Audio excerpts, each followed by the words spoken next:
السلام علیکم ورحمۃ اللہ وبرکاتہ۔ آج ہم دیکھیں گے سورہ بقرہ کے چوتھے رکوع کی کچھ آیتیں۔ اے بنی اسرائیل، ذرا خیال کرو میری اس نعمت کا جو میں نے تم کو عطا کی تھی۔ میرے ساتھ تمہارا جو عہد تھا اسے تم پورا کرو، اور میرا جو عہد تمہارے ساتھ تھا اسے میں پورا کروں گا، اور مجھ سے تم ڈرو۔ اور میں نے جو کتاب بھیجی ہے اس پر ایمان لاؤ، اور اس کتاب کی تائید میں جو تمہارے پاس پہلے سے موجود تھی، لہٰذا سب سے پہلے تم ہی اس کے منکر نہ بن جاؤ۔ تھوڑی قیمت پر میری آیتوں کو نہ بیچ ڈالو، اور میرے غضب سے بچو۔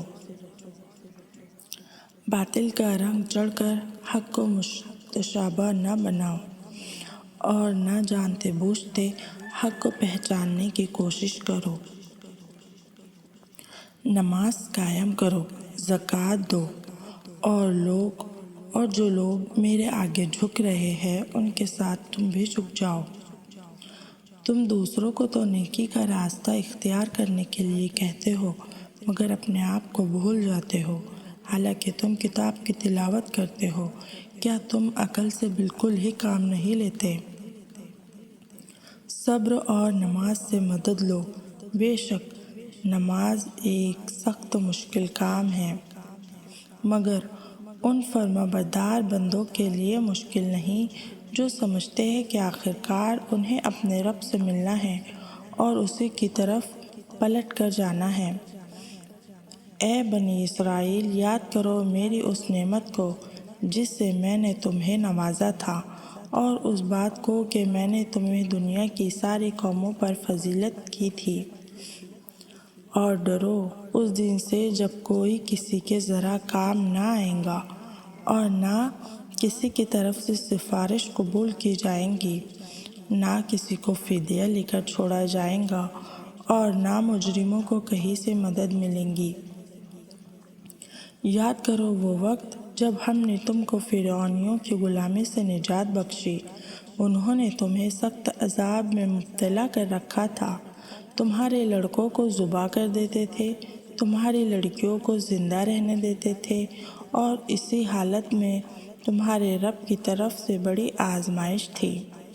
یاد کرو وہ وقت جب ہم نے سمندر پھاڑ کر تمہارے لیے راستہ بنایا، پھر اس میں تمہیں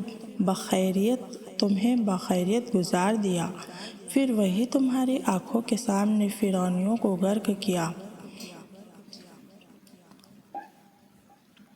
یاد کرو جب ہم نے موسیٰ علیہ السلام کو 40 شب روز قرار پر بلایا تو اس کے پیچھے تم نے بچھڑے کو معبود بنا دیا۔ اس وقت تم نے بڑی زیادتی کی تھی، مگر اس پر بھی ہم نے تمہیں معاف کر دیا، شاید تم شکر گزار بنو۔ یاد کرو ٹھیک اس وقت جب تم یہ ظلم کر رہے تھے، ہم نے موسیٰ علیہ السلام کو کتاب اور فرقان عطا کی تاکہ تم اس کے ذریعے سے سیدھا راستہ پا سکو۔ یاد کرو جب موسیٰ علیہ السلام یہ نعمت لیے ہوئے پلٹے تو اس نے اپنی قوم سے کہا کہ لوگو، تم نے بچھڑے کو معبود بنا کر اپنے اوپر سخت ظلم کیا ہے، لہٰذا تم لوگ اپنے خالق کے حضور توبہ کرو اور اپنی جانوں کو ہلاک کرو، اسی میں تمہارے خالق کے نزدیک تمہاری بہتری ہے۔ اس وقت تمہارے خالق نے تمہاری توبہ قبول کر لی، اور وہ بڑا معاف کرنے والا اور رحم فرمانے والا ہے۔ یاد کرو جب تم نے موسیٰ علیہ السلام سے کہا کہ تمہارے کہنے کا ہرگز یقین نہ کریں گے جب تک کہ اپنی آنکھوں سے اعلان خدا کو تم سے کلام کرتے نہ دیکھ لے۔ اس وقت تمہارے دیکھتے دیکھتے ایک زبردست صاعقے نے آ لیا، تم بے جان ہو کر گر چکے تھے، مگر پھر بھی ہم نے تم کو جلا اٹھایا، شاید کہ اس احسان کے بعد تم شکر گزار بن جاؤ۔ ہم نے تم پر ابر کا سایہ کیا، منسلوی کی غذا تمہارے لیے فراہم کی، اور تم سے کہا کہ جو پاک چیزیں ہم نے تمہیں بخشی ہے انہیں کھاؤ، مگر تمہارے اسلاف نے جو کچھ کیا وہ ہم پر ظلم نہ تھا، بلکہ انہوں نے اپنے اوپر ہی کیا۔ پھر یاد کرو کہ جب ہم نے کہا کہ یہ بستی جو تمہارے سامنے ہے اس میں داخل ہو جاؤ اور اس کی پیداوار سے جس طرح چاہو مزے سے کھاؤ، مگر بستی کے دروازے میں سجدہ ریز ہوتے ہوئے داخل ہونا اور کہتے جانا حتتن حتتن، ہم تمہاری خطاؤں سے درگزر کریں گے اور نیکوکاروں کو مزید فضل و کرم سے نوازیں گے۔ مگر جو بات کہی گئی تھی ظالموں نے اسے بدل کر کچھ اور کر دیا۔ آخرکار ہم نے ظلم کرنے والوں پر آسمان سے عذاب نازل کیا، یہ سزا تھی ان نافرمانیوں کی جو وہ کر رہے تھے۔ یاد کرو جب موسیٰ علیہ السلام نے اپنی قوم کے لیے پانی کی دعا کی تو ہم نے کہا کہ فلاں چٹان پر اپنا عصا مارو، چنانچہ اس سے دوبارہ چشمے پھوٹ نکلے اور ہر قبیلے نے جان لیا کہ کون سی جگہ اس کے پانی لینے کی ہے۔ اس وقت یہ ہدایت کر دی گئی تھی کہ اللہ کا دیا ہوا رزق کھاؤ پیو، زمین میں فساد نہ پھیلاتے پھرو۔ یاد کرو جب تم نے کہا کہ اے موسیٰ علیہ السلام، ہم ایک ہی طرح کے کھانے پر صبر نہیں کر سکتے، اپنے رب سے دعا کرو کہ ہمارے لیے زمین کی پیداوار، ساگ، ترکاریاں، گیہوں، لہسن، پیاز، دال وغیرہ پیدا کرے۔ تو موسیٰ علیہ السلام نے کہا کیا ایک بہتر چیز کے بجائے تم ادنیٰ چیز لینا چاہتے ہو؟ اچھا کسی شہری آبادی میں جا کے رہو، جو کچھ تم مانگتے ہو وہاں مل جائے گا۔ آخرکار نوبت یہاں تک پہنچی کہ ذلت اور خواری، پستی اور بدحالی ان پر مسلط ہو گئی اور وہ اللہ کے عذاب میں گر گئے۔ یہ نتیجہ تھا اس کا کہ وہ اللہ کی آیات سے کفر کرنے لگے تھے اور پیغمبروں کو ناحق قتل کرنے لگے۔ یہ نتیجہ تھا ان کی نافرمانیوں کا اور اس بات کا وہ حدود شرع سے نکل جاتے تھے۔ یقین جانو کہ نبی عربی کو ماننے والے ہو یا یہودی ہو یا عیسائی ہو یا صابئی ہو، اور جو بھی اللہ اور روز آخرت پر ایمان لائے گا اور نیک اعمال کرے گا، اس کا اجر اس کے رب کے پاس ہے اور اس کے لیے کوئی خوف اور رنج کا موقع نہیں۔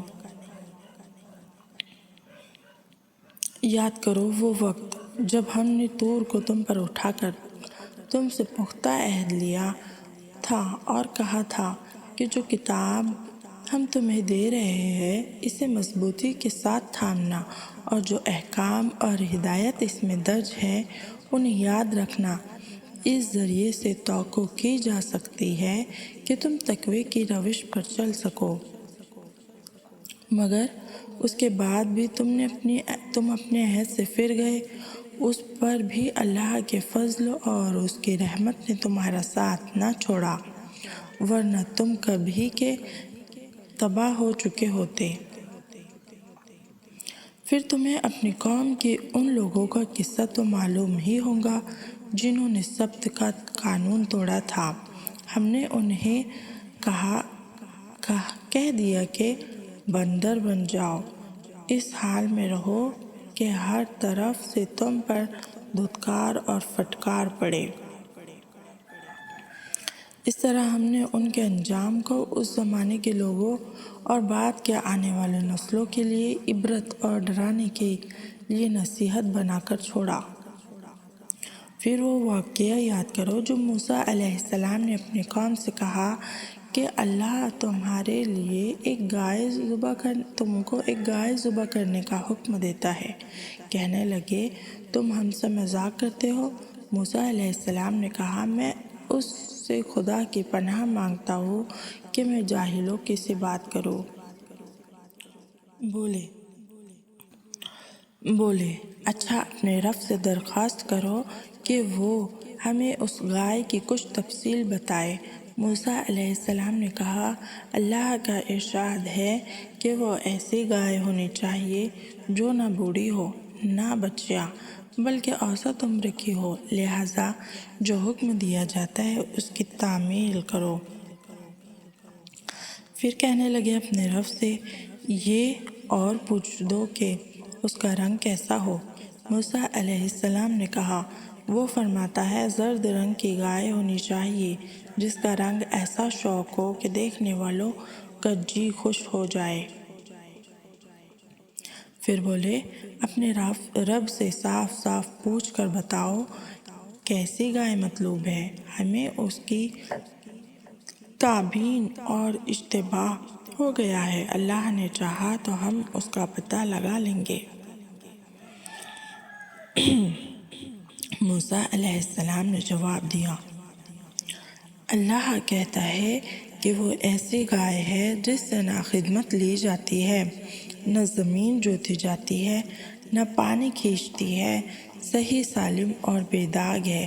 اس پر وہ پکار اٹھے کہ ہاں اب تم نے ٹھیک بتا دیا، پھر انہوں نے اسے ذبح کیا، ورنہ وہ ایسے کرتے معلوم نہ ہوتے تھے۔